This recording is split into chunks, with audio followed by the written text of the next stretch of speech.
इस मौके के ऊपर अपने कायद जनाब मोहम्मद नवाज शरीफ को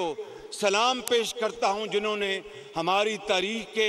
एक और फैसला कुन मोड़ पर 28 मई 1998 को दुनिया के दबाव,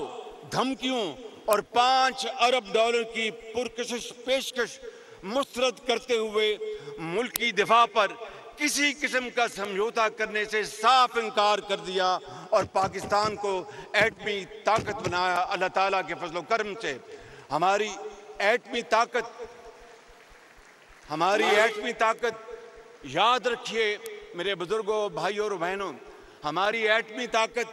किसी तौर पर भी जारहाना सोच नहीं रखती, बल्कि हमने भारत की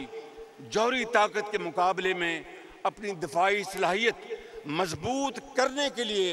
एटमी ताकत के हसूल का रास्ता अपनाया। सब्सक्राइब करें और बेल दबाएं ताकि कोई खबर रह न जाए।